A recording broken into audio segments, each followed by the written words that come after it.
تو اللہ نے ابراہیم اور اسماعیل کی قربانی کو قبول فرما کر ان سے اپنا گھر بنوایا۔ پھر ہمارے نبی پاک صلی اللہ علیہ وسلم نے ساری زندگی کوئی دفتر نہ بنایا، آپ کا دفتر مسجد، آپ کی عدالت مسجد، آپ کے فیصلے مسجد، شادی بیاہ مسجد، وفود سے ملاقاتیں مسجد، قضاء کے فیصلے مسجد، لشکروں کے فیصلے مسجد۔ اور جب آپ مدینہ تشریف لے گئے تو آپ نے قباء میں 2 ہفتے قیام کیا، کلثوم بن حدم رضی اللہ عنہ کے گھر میں ٹھہرے، پہلے مسجد بنائی، 2 ہفتے میں مسجد مکمل ہوئی، پھر آپ تشریف لے گئے مدینہ، اور وہاں جا کر ایک خالی جگہ تھی، وہاں آپ کی اونٹنی بیٹھی تھی، وہاں جا کر پھر آپ نے مسجد بنائی۔ جب آپ مسجد کی تعمیر کے لیے پتھر کٹھے کیے تو اب بیت اللہ سامنے ہے نہیں، تو اندازے سے کرنا ہے، تو جبریل آئے اور اللہ کے نبی کے سامنے یوں پر مارا تو بیت اللہ سیدھا سامنے کر دیا، سارے پردے ہٹا کر بیت اللہ کو سامنے کر دیا، تو اللہ کے نبی کا محراب ٹھیک بیت اللہ کے سامنے ایسے۔ عقبہ بن نافع رضی اللہ تعالیٰ عنہ قیروان میں ہے، قیروان ایک جنگل تھا اور وہاں چھاؤنی کی ضرورت تھی، اور وہ لشکر تھا کوئی 20-30 ہزار کا، اس میں 19 صحابہ تھے۔ تو عقبہ بن نافع رضی اللہ تعالیٰ عنہ صحابہ کو لے کر ایک ٹیلے پر چڑھے اور جنگل کی طرف منہ کر کے اعلان کیا، جنگل کے جانوروں 3 دن میں جنگل خالی کر دو، ہم اللہ کے نبی کے غلام ہیں، اس کے بعد جو بھی ملے گا ہم قتل کریں گے۔ تو 3 دن میں سارا جنگل خالی ہو گیا، اس کو کاٹ کے صاف کیا، گھر بنانے کا حکم دیا، خیمے گاڑنے کا حکم دیا۔ اب مسجد کی فکر پڑ گئی، مسجد بنانی ہے، اور کہاں تیونس کہاں بیت اللہ، تب قبلہ کیسے معلوم کروں؟ نہ تو کوئی کمپاس ہے وہ زمانہ ہے، اور تاروں سے بنائیں تو کوئی پورا اندازہ نہیں ہے، تو اس پریشانی میں سو گئے کہ کیا کروں۔ تو رات کو اللہ کے نبی خواب میں آئے، کہا عقبہ کیوں پریشان؟ کہا یا رسول اللہ مسجد بنانی ہے، قبلے کا رخ معلوم نہیں۔ کہا آؤ میرے ساتھ۔ تو آپ نے اپنے عصائے مبارک سے ایک لائن کھینچی چوکور، کہا یہ تیری مسجد ہے، پورا ایک علاقے میں ایسے آپ نے اپنے عصا مبارک کو ایسے پھیرا، کہا یہ تیری مسجد ہے، اور ایک جگہ یوں محراب کا نشان بنا، کہا یہ تیرا قبلہ ہے۔ جب آنکھ کھلی تو وہاں کھدائی ہوئی پڑی تھی اور قبلے کا نشان لگا پڑا تھا۔ تو قیروان کی مسجد آج بھی موجود ہے، مسجد عقبہ بن نافع کے نام سے وہ آج بھی موجود ہے۔ یہ مسجد نبوی کے بعد، مسجد حرام، مسجد نبوی کے بعد یہ قدیم ترین مسجد ہے جو عقبہ بن نافع رضی اللہ تعالیٰ عنہ سے بنوائی گئی۔ میرے بھائیوں، تبلیغ کا کام بھی مولانا الیاس صاحب نے مسجد سے شروع کیا، کوئی مرکز نہیں بنایا، کوئی دفتر نہیں بنایا، ساری تحریکوں کے دفتر ہیں، نظام ہیں، تبلیغ کا مرکز مسجد ہوتی۔ فیصل آباد کا تبلیغی مرکز اسماعیل مسجد، لاہور کا تبلیغی مرکز ابراہیم مسجد، رائمنڈ کا تبلیغی مرکز ایک مسجد ہے، بہت بڑی مسجد ہے۔ مسجد سے مردوں کو جوڑا اللہ کی رحمت جو بیت اللہ پر اترتی ہے، پھر وہ جاتی ہے مسجد نبوی کی طرف، پھر مسجد نبوی سے پھیلتی ہے وہ مساجد کی طرف کہ بیوتی فی الارض المساجد عمارها زوارها فطوبى لمن تطہر فی بیتہ ثم زارنی۔ اللہ تعالیٰ کا فرمان ہے کہ جنا کالونی والوں کو بتاؤ کہ یہ مسجد میری مسجد ہے، تمہاری نہیں ہے، میری مسجد ہے۔ دنیا میں مسجدیں میرے گھر ہیں، جو ان مسجدوں میں آتے ہیں وہ ان گھروں کو آباد کرنے والے ہیں۔ جو اپنے گھر سے وضو کر کے مسجد میں نماز پڑھنے آئے گا اسے بتا دو کہ میں رب دروازے پر اس کا استقبال کروں گا۔ مسجد میں آنے والے کا استقبال اللہ کرتا ہے۔ مسجد والے بنو بھائیو، بازار والے نہ بنو، مسجد والے بنو۔ یہ اللہ کے گھر ہیں۔ ایک دفعہ ہارون رشید عباسی بادشاہ، اس نے اپنی بیوی سے کہا اگر آج رات تو نے میرے غصے میں آ کر کہنے لگا اگر آج رات تو نے میرے ملک میں گزاری تو تمہیں 3 طلاق۔ تھوڑی دیر بعد اس کو ہوش آیا کہ یہ میں نے کیا کہہ دیا، کہ اب اگر رات یہ میرے ملک میں گزارے گی تو اس کو تو طلاق پڑ جائے گی، اور طلاق بھی 3 ہیں، اور غصے میں کہہ دیا، پشیمان ہے۔ تو اس نے سارے علماء بغداد کے اکٹھے کر لیے، کہا بھئی مجھے اب فتویٰ دو۔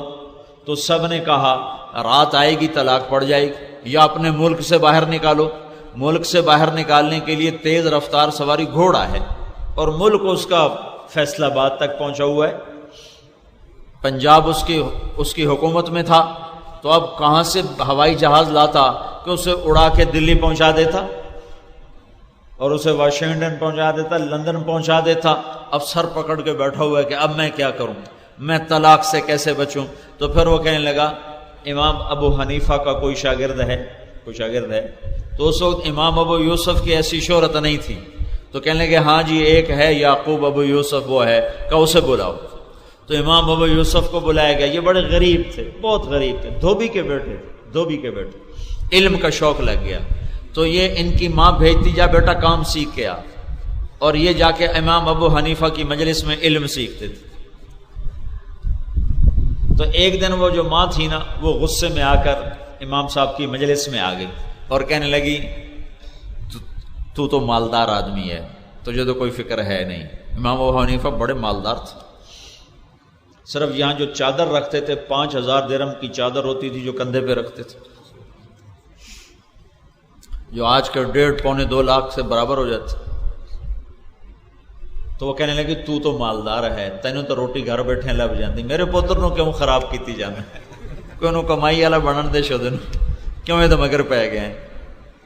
تو امام ابو حنیفہ نے فرمایا اماں میں تو دیکھ رہا ہوں تیرا بیٹا بادشاہوں کے دسترخوان پر پستے کے تیل میں پکا ہوا فالودہ فیروزے کے ڈونگے میں کھا رہا ہے۔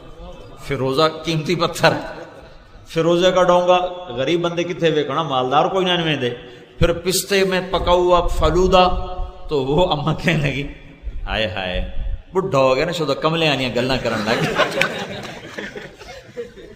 تو اماں کہنے لگی شدہ بڈھا ہو گیا ہوں کملے آنیاں گلنا کرن لگ گیا، دسو دھوبی دے پوتر نو کی لگے تے فالودہ کی لگے، روٹی نہیں لبدی فالودہ تے او بھی فیروزے دے ڈونگے چ، تے او بھی پستے دے تیل چ۔ تو کہا ابو حنیفہ تو بڈھا ہو گیا اس لیے پاگلوں والی باتیں کرتا ہے، سٹھائے ہوئے لوگوں والی بات آئی گئی ہو گئی۔ امام ابو یوسف کی گلی تنگ کر دی ایک یہودی نے، تجاوزات، جو ناجائز تجاوزات۔ اب یہ غریب آدمی، انہیں یہودی بڑا مالدار تھا، تو جیسے کہنے لگے بھائی مہربانی کر ہمارا راستہ تو تنگ نہ کر۔ تو آگے یہودی نے بڑے تکبر سے کہا جب تو پالکی میں بیٹھ کر آئے گا تو کھول دوں گا۔ مطلب غریب بندہ مزدوری کر رہا ہے، انہوں پالکی کی تھولے بنی۔ اب یہ مسئلہ آٹھوں کا، ہارون رشید نے کہا کوئی ابو حنیفہ کا شاگرد کا جی ایک ہے ابو یوسف کا، اسے بلاؤ۔ ابو یوسف آ گئے، کہا بھائی یعقوب، ابو یوسف میں نے بیوی کو کہا ہے 3 طلاق اگر تو نے آج رات میرے ملک میں گزاری تو کوئی ہے گنجائش کہ میں طلاق نہ پڑے؟ تو امام ابو یوسف نے بن سوچے فوراً فرمایا رات مسجد میں گزارے طلاق نہیں پڑے گی۔ تو سارے علماء نے ان کو یوں دیکھا کیسے نہیں پڑے گی، مطلب تھا کیسے نہیں پڑے گی؟ تو انہیں فوراً قرآن کی یہ آیت پڑھی وَأَنَّ الْمَسَاجِدَ لِلَّهِ، اور مسجدیں اللہ کی ہیں، کسی کی بادشاہی نہیں ہے، کسی کی ملک نہیں ہے۔ یہ 4 دیواری جامع مسجد کے اندر جو کچھ سب کچھ اللہ کا ہے، سب کچھ اللہ کا ہے، پر یہ ٹکڑا اللہ کا ہے، اللہ کا، یہاں کسی کا نہیں ہے، یہ کسی کی ہماری ہم نے رجسٹر کرائی ہے اور یہ ہماری ہے۔ مسجدوں پہ لڑ کے مرتے جا رہے ہیں، بھلا مسجد بھی کوئی لڑنے کی جگہ ہے؟ تو ہارون رشید نے زبیدہ کو کہا تھا، زبیدہ اس کی سب سے محبوب بھی، اور خاندان کی باقی بیویاں تو ان کو پرواہ نہیں ہوتی تھی، طلاق بھی دیتے تھے، شادی بھی کرتے، لیکن خاندان کی عورت سے ڈرتے تھے طلاق دیتے ہوئے کہ خاندان مخالف ہوتا تھا۔ تو زبیدہ کو یہ کہہ دیا تھا اس نے۔ تو رات زبیدہ نے مسجد میں گزاری اور ہارون رشید نے کہا 1 لاکھ درہم ابھی انعام دیا جائے اور انہیں آج کے بعد اسلامی سلطنت کا چیف جسٹس بنایا جائے اور پالکی میں بٹھا کر انہیں گھر پہنچایا جائے۔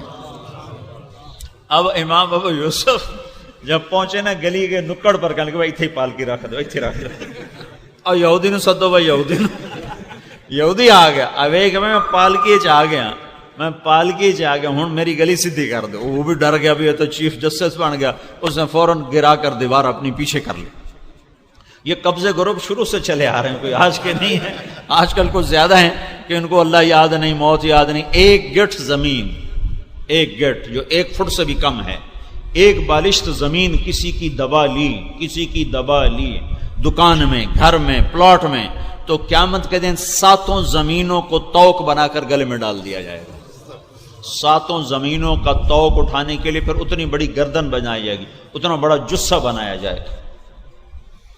تو میرے بھائیوں، مسجدوں سے جڑو، عورتوں کو مصلے سے جوڑو۔ عورتوں کی مسجد ان کا مصلی ہے، عورتوں کی مسجد ان کا مصلی ہے۔ ایک جگہ گھروں میں عبادت کے لیے مخصوص کرو، چاہے بڑا گھر ہے چاہے چھوٹا گھر ہے، اسے عورتوں کی مسجد بناؤ۔ اذان کے ساتھ ہی عورتیں مصلی کو دوڑیں، مسجد کو دوڑو۔ اپنی مسجدوں کو آباد کرو گے، اللہ تعالیٰ تمہارے گھروں کو آباد کرے گا۔ اللہ کو پانے کا راستہ اس کے گھر میں آنا، اس کے گھر میں آؤ۔ جس کے گھر بار بار جاتے اس سے تعلق ہو نہیں جاتا؟ جس کے گھر کے پھیرے لگاتے رہتے۔ سعید انور کے گھر کے اتنے پھیرے لگائے، وہ کہتا ہے ہی نہیں، آخری انسان ہے نا، پتھر تو نہیں نا۔ تو آخر اس نے ایک نے کہا اچھا بھائی آنے دو، یہ تو جان ہی نہیں چھوڑتے، آنے دو۔ وہ ایسے آئے کہ پھر وہ خود ہی اوروں کو لانے والا بن گیا۔ تو جس کے گھر کے پھیرے لگاؤ گے اس سے تعلق بنا لو۔ تو مسجد کی آبادی، اس کی ٹائلیں نہیں ہیں، اس کا چپس نہیں ہے، اس کا قالین نہیں ہے، اس مسجد کی آبادی اس کے نمازی ہیں، کہ سارا محلہ مسجد سے جڑا ہوا ہو۔ تو میرے بھائیوں، یہ عرصہ دراز سے یہ مسجد بھی جھگڑے کی جگہ بنی ہوئی تھی۔ اب یہ محلے کے دوستوں نے ہم پر اعتماد کر کے کہا بھئی آپ اس کا نظام سنبھالیں، ہم نے کیا سنبھالنا ہے، یہ اللہ کا گھر ہے، میرا اللہ کو منظور ہوگا اسے آباد کرنا تو اللہ تعالیٰ خود ہی اس کے لیے افراد بھی پیدا کر دیتا ہے، اسباب بھی پیدا کر دیتا ہے۔ ورنہ میں نے بہت جگہوں پر بڑی عالی شان مسجدیں دیکھیں اور اس میں اذان دینے والا بھی کوئی نہیں۔ کروڑوں روپے کی مالیت کی مسجدیں دنیا جو پھری ہے میں نے، اذان دینے والا کوئی نہیں ہے۔ نماز تو بات کی بات ہے، اذان دینے والا بھی کوئی نہیں ہے۔ تو میں آج اسی غرض سے آیا تھا کہ بھئی اس مسجد کو آپ محلے والے آباد کرو۔ میں 1979 میں چلہ لگا رہا تھا تو میری فیصلہ بات تشکیل ہوئی 10 دن کے لیے، عرب جماعت میرے ساتھ تھی، عرب تھی۔ تو اس مسجد میں میں نے 2 دن گزارے تھے۔ اس وقت حمدانی صاحب یہاں تشریف فرما ہوتے تھے، تو انہوں نے مجھے کہا کہ جمعہ تم پڑھاؤ، تو وہ جمعہ میں نے یہاں پڑھایا تھا۔ وہ 1979 کی بات آپ کو بتا رہا ہوں۔ تو 31 برس پہلے میں اس مسجد میں آیا تھا، اور یہاں اسی مسجد میں ہماری جماعت ٹھہری تھی، اور رمضان کا مہینہ تھا، اعتکاف بڑا جہاں لگا ہوا تھا، آخری عشرہ تھا، تو آخری عشرہ ہی میرا یہاں گزرا تھا۔ پھر ادھر ایک مدنی مسجد ہے غالباً گلبرگ میں، وہاں ہے نا کوئی مدنی مسجد، وہاں بھی ٹھہرے تھے۔ تو چند ایک مسجدیں، ادھر ایک غفوریہ مسجد ہے، وہاں ٹھہرے تھے۔ یہ 3 مسجدیں مجھے یاد ہیں کہ ان میں ہم نے وقت گزارا تھا۔ عرب جماعت تھی ہمارے ساتھ، تو کوئی اتنا زیادہ تبلیغ کا تعارف بھی نہیں تھا۔ تو میں پہلی دفعہ جناح کالونی میں داخل ہوا تھا 31 برس پہلے۔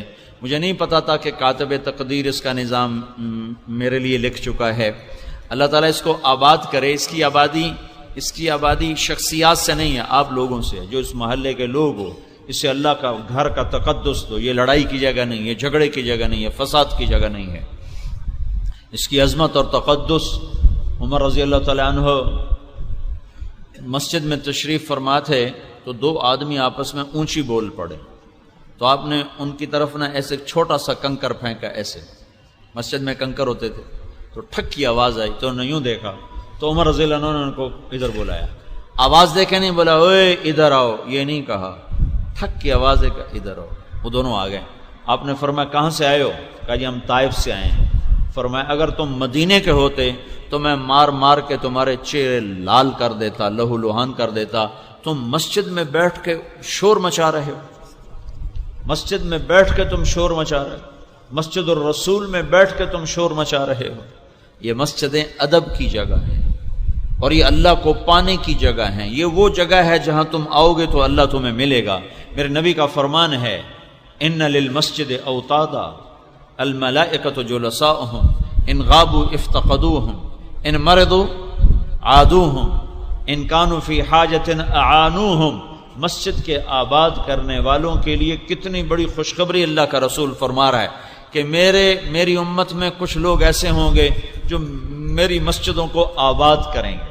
یہ جو مسجدوں کو آباد کرنے والے ہیں یہ ایسے مقدس ہو جائیں گے کہ فرشتے بھی ان کی صحبت میں بیٹھنا پسند کریں گے۔ یہ نہیں کہا ہم جلساء الملائکہ، یہ جب مسجد میں جائیں گے تو فرشتوں کی صحبت میں بیٹھیں گے، الملائکۃ جلساؤہم، یوں فرمایا کہ یہ جو مسجدوں کے آباد کرنے والے، مسجدوں میں ڈیرے ڈالنے والے، یہ ایسے اللہ کے ہاں معزز اور محترم ہو جاتے ہیں کہ فرشتے ان کی مجلسوں میں آ کر بیٹھتے ہیں۔ پھر اگر یہ بیمار ہو جائیں اور یہ مسجد میں نہ آئیں تو جناح کالونی کی مسجد ہو یا بلال مسجد ہو یا مدنی مسجد ہو تو اس مسجد کے ملائکہ فرشتے پریشان ہوتے ہیں کہ ہمارے فلاں ساتھی نہیں آ رہے، پتا کرو بھائی کیوں نہیں آ رہے۔ ان غابو افتقدوہم، نہ آئیں تو انہیں اداسی ہوتی ہے کہ وہ آ نہیں رہے، کیا مسئلہ ہے؟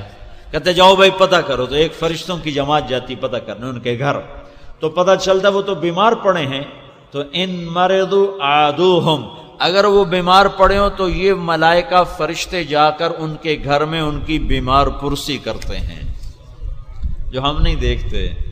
سعد بن معاذ کی میت پڑی تھی کمرے میں، کمرہ خالی، اللہ کے نبی تشریف لائے، تیزی کے ساتھ کمرے میں جب آئے تو آپ کمرے میں ایسے داخل ہوئے جیسے اس مجمع کو چیرتا ہوا کوئی آدمی میری طرف آئے گا تو سیدھا تو نہیں آ سکتا، یوں جگہ بنائے گا، یوں قدم رکھے گا، ایسے پاؤں رکھے گا۔ تو میرے نبی کمرے میں داخل ہوئے، یوں قدم رکھا، یوں رکھا، اور سعد کے سرہانے یوں ہو کے بیٹھے، ایسے جیسے میں آپ کے سامنے بیٹھا ہوں، ایسے سکڑ کر بیٹھے۔ تو صحابہ بھی ساتھ تھے، کہنے گے یا رسول اللہ کمرہ تو خالی ہے اور آپ کیسے داخل ہوئے ہیں اور آپ کیسے سکڑ کے بیٹھے ہیں؟ تو آپ نے فرمایا تمہارے لیے خالی ہے، میرے لیے تو بھرا ہوا ہے۔ اتنے فرشتے کمرے میں موجود ہیں کہ 4 انگلی کے برابر بھی جگہ خالی نہیں، اور ابھی ایک فرشتے نے اپنے پر کو سمیٹ کر میرے بیٹھنے کی جگہ بنائی ہے۔ تو مسجد کا عادی، مسجد میں وقت گزارنے والا جب بیمار ہوتا ہے تو فرشتے اس کا حال پوچھنے جاتے ہیں۔ وَإِن كَانُوا فِي حَاجَةٍ، اور اگر وہ کسی کام میں مصروف ہو گئے اور مسجد میں آنا ان کا سست پڑ گیا ہے تو پھر یہ فرشتے کہتے ہیں جاؤ بھائی ان کے کام میں مدد کرو، ان کا کام جلدی ختم ہو تاکہ پھر آ کر وہ اس گھر کو آباد کریں اپنے ذکر سے، تلاوت سے، اپنی نماز سے، دعا سے۔ تو میرے بھائیو، مسجدوں کی آبادی ہے انسانوں کے ساتھ اور قبولیت ہے آسمانوں والے کے ساتھ۔ آسمان والا جب قبول فرماتا ہے تو پھر وہ آباد کر دیتا ہے۔ شخصیتیں آتی ہیں چلی جاتی ہیں، آتی ہیں مر جاتی ہیں، کوئی اور آ جاتے ہیں۔ اگر اللہ تعالیٰ نے قبول فرما لیا تو وہ گھر ہمیشہ آباد رہتے ہیں۔ اللہ تعالیٰ کے ہاں سے قبولیت ہٹ جائے تو میں نے اپنی آنکھوں سے مسجدوں کو ویران دیکھا ہے کہ اذان دینے والے بھی کوئی نہیں ہے اور کسی خرچ کرنے والے نے اس پہ کروڑوں روپے لگائے تھے۔ تو یہ میرے رب کی طرف سے قبولیت ہوتی ہے تو چیزیں چلتی ہیں، آباد ہوتی ہیں۔ قبولیت نہ ہو تو اللہ غنی ہے، بے نیاز ہے۔ ان اللہ لغنی عن العالمین، مجھے تو تمہاری کوئی ضرورت کوئی نہیں ہے۔ اس کے بعد بہت کم میں آیا، ایک تشکیل دوبارہ ہوئی تھی، وہ یاد نہیں کب ہوئی۔ پہلی تشکیل مجھے اچھی طرح یاد ہے، دوسری تشکیل مجھے یاد نہیں ہے، لیکن میں 2 دفعہ اس مسجد میں جماعت میں آ چکا ہوں۔ اس کے بعد بیچ میں کبھی آنا ہوا، کبھی گزرتے ہوئے نماز پڑھ لی، یا ایک آدھ دفعہ یہاں ہمدانی صاحب وہ شبینہ کروایا کرتے تھے، وہ ایک رات کو قرآن کی تلاوت ہوتی تھی تو کبھی کسی اچھے قاری کا پتہ چل جاتا تھا کہ وہ قرآن پڑھنے آئے تو میں وہ یہاں ایک آدھ دفعہ وہ سننے آیا، بس اس کے بعد میں کبھی نہیں آیا ہوں۔ اور میری کوئی شخصیت نہیں ہے، میری کوئی حیثیت نہیں ہے، اللہ چاہتا ہے تو آباد کرتا ہے، اللہ نہ چاہے تو بڑے بڑے سورما بھی آئیں تو کرنا تو اللہ نے ہے، کرنے والا تو اللہ ہے۔ تو بہرحال میرا صرف مسجد سے متعلق مضمون نہیں ہے، میرا مضمون تو پوری زندگی سے متعلق ہے کہ اللہ کو اپنا بناؤ۔ اللہ کو پانے کے لیے محمد مصطفیٰ صلی اللہ علیہ وسلم راستہ اور واسطہ ہیں، اور محمد مصطفیٰ صلی اللہ علیہ وسلم نے ہمیں مسجد والا بنایا، ہمیں مسجد سے جوڑا۔ ابو بکر رضی اللہ عنہ مسجد میں پڑھے ہوتے تھے، عمر رضی اللہ عنہ مسجد میں پڑھے ہوتے تھے، عثمان رضی اللہ عنہ مسجد میں پڑھے ہوتے تھے، علی رضی اللہ عنہ مسجد میں پڑھے ہوتے تھے۔ جب تک مسجد کے ساتھ امت کا جوڑ رہا، اللہ تعالیٰ کی طرف سے بھی رحمت کے دروازے کھلے رہے۔ پھر ایک اور حدیث مجھے یاد آئی، میرے اللہ کا فرمان ہے انی لأہم بأہل الارض عذابا، میں زمین پہ عذاب بھیجنے کا ارادہ کرتا ہوں۔ فَإِذَا نَظَرْتُ عُمَّارَ بُيُوتِي، پھر میں دیکھتا ہوں کہ کچھ لوگ میرے گھروں کو آباد کر رہے ہیں، میری مسجدوں میں جاتے ہیں، نمازیں پڑھتے ہیں، اذانیں دیتے ہیں، تہجد پڑھتے ہیں، نفل پڑھتے ہیں، ذکر کرتے ہیں، تلاوت کرتے ہیں، واعظ کرتے ہیں، درس دیتے ہیں، بیان کرتے ہیں، گشت کرتے ہیں۔ وَالْمُتَظَاهِرِينَ فِيهَا، کچھ لوگ آپس میں ایک دوسرے سے میری خاطر ملاقات کرتے ہیں۔ وَالْمُسْتَغْفِرِينَ بِالْأَسْحَارِ، کچھ لوگ راتوں کو اٹھ کے توبہ اور استغفار کرتے ہیں، تو میں ان کی برکت سے سب سے عذاب ہٹا دیتا ہوں۔ تو میرے بھائیو، اپنے اللہ کو پانے کے لیے اپنی تگ و دو کرو۔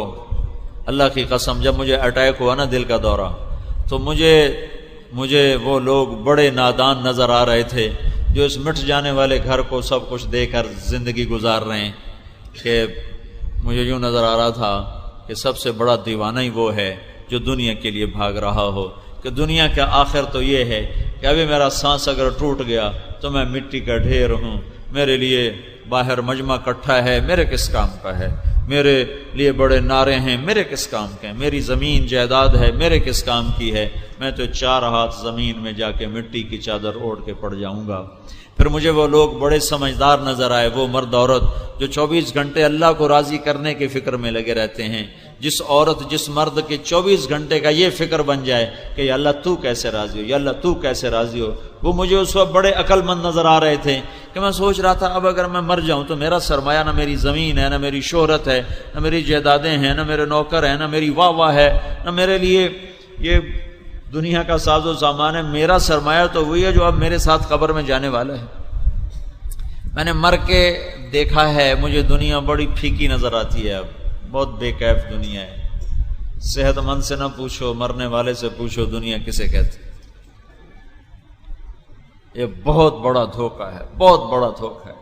اس کا دھوکہ ہونا، میں ساری زندگی قرآن پڑھا ہے، حدیث پڑھائی، تبلیغ میں ساری زندگی پھر کے گزار دی، لیکن اس دنیا کا بے حیثیت ہونا جو ان 6 گھنٹوں میں اللہ نے مجھے سمجھایا، میں اتنی کتابیں پڑھ کے بھی نہ سمجھ سکا، اور اتنے بیان کر کے بھی نہ سمجھ سکا، اور بڑی بڑی صحبتیں اٹھا کے بھی میں دنیا کی نفرت، حقارت، بے حیثیت ہونا، بے قیمت ہونا میں ایسا نہ سمجھ سکا جیسے وہ 6 گھنٹوں میں سمجھا کہ بس یہی دنیا ہے، یہی، اسی کے لیے لوگ مارا ماری کر رہے ہیں، اسی کے لیے آپس میں لڑ رہے ہیں، اسی کے لیے بھائی بھائی سے نہیں بولتا، باپ بیٹے سے نہیں بولتا، بیٹا باپ سے نہیں بولتا، پڑوسی سے نہیں بولتا۔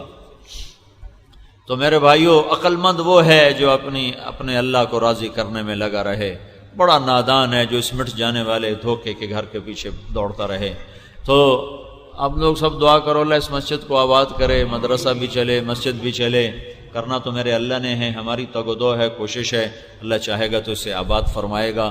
آپ خلوص کے ساتھ مسجد کو اجارہ داری نہ بناؤ، مسجد کو اپنی چودراہٹ نہ بناؤ، مسجد کو اپنی ملکیت نہ سمجھو، یہ میرے اللہ کی بنائی ہوئی ہیں اور میرے اللہ کے بنائے ہوئے ٹکڑے ہیں۔ ایک اور حدیث یاد آ گئی مسجد کے عنوان سے، روح المعانی میں ہے کہ جب قیامت کا جھٹکا لگے گا نا، جھٹکا، تو اس وقت یہ فیصلہ بات تو ہوگا بھی نہیں شاید، لیکن مسجدیں تو کم از کم نہیں ہوں گی، جو کہ قیامت کافروں پر آئے گی، مسلمانوں پر نہیں آئے گی۔ تو دھرتی پہ مسجد نام کی کوئی چیز نہیں ہوگی، بیت اللہ، مسجد نبوی سب گر چکے ہوں گے۔ یہ اتنے بڑے بڑے جو آپ دیکھ رہے ہو نا تعمیریں، یہ ایک پتھر نہیں رہے گا، ایک پتھر واقعی نہیں رہے گا۔ تو جب قیامت کا جھٹکا آئے گا نا، تو جتنی زمینیں ہیں نا، جتنی زمین ہے یہ اکھڑ جائیں، مسجد کی زمین، اب یہ جو مسجد کا 4 دیواری ہے نا، اتنی زمین پہ قیامت نہیں آئے گی، اتنی زمین اکھڑ کے اوپر ہوا میں اٹھ جائے گی۔ پھر آگے سامنے وہ مسجد ہے پارک میں، اس کی زمین اکھڑ جائے گی، پھر آگے مسجد ہے، اس کی زمین اکھڑ جائے گی۔ 7 بر اعظم میں جتنی مسجدیں ہیں ان کی زمین یوں اکھڑے گی جیسے پودے کو اکھاڑا جاتا ہے، پھر یہ ساری اڑتی ہوئی چلیں گی بیت اللہ کی طرف، اور بیت اللہ کی زمین بھی اوپر اٹھ جائے گی۔ یہ ساری مسجدیں 6 بر اعظم کی اڑتی ہوئی بیت اللہ پہنچیں گی، پھر بیت اللہ کی مسجد اور سارے عالم کی مسجدیں مل کر یہ چلیں گی مدینہ منورہ کی طرف، پھر مسجد نبوی ان کے ساتھ جڑے گی، اور جب بیت اللہ کی سرزمین مسجد نبوی پہنچے گی تو اللہ کے نبی کی خدمت میں سلام پیش کرے گی، السلام علیکہ یا رسول اللہ۔ پھر وہاں سے یہ بیت المقدس پہنچیں گی، اور وہاں سے اللہ تعالیٰ جس راستے سے اللہ نے اپنے نبی کو اوپر اٹھایا وہاں سے یہ سارے زمینی ٹکڑے اللہ اٹھا کر جنت میں پہنچا دے گا۔ اس لیے حدیث میں آتا ہے مسجدیں جنت کے ٹکڑے ہیں، ریاض الجنہ ہیں، جنت کے باغ۔ تو اپنی مسجدوں سے جوڑ رکھو، اپنی مسجدوں میں گشت کرو، ہر مہینے 3 دن کی جماعت نکالو، جمعرات کو مرکز میں جاؤ، رات وہاں قیام کرو۔ چھٹیاں ہیں، اب موقع ہے، نوجوان اکثر بیٹھے ہو، چلے کے لیے نقد نکلو، اپنے 2 گشت کرو، گھروں کی تعلیم، مسجد کی تعلیم، اور آپس میں الفت و محبت کی فضا قائم کرو۔ ماں باپ ہیں، ان کی دعا لینا سیکھو، شادی شدہ ہو بیوی سے حسن سلوک سیکھو، عورت کی کمی کجی پر صبر کرو، اللہ تمہیں اس پر وہ درجات دے گا جو بڑے بڑے نوافل اور بڑے بڑے ذکر و تلاوت پر بھی تمہیں نہیں دے گا۔ تو سارے بھائی اس کی نیت کرتے ہو، ارادے کرتے ہو؟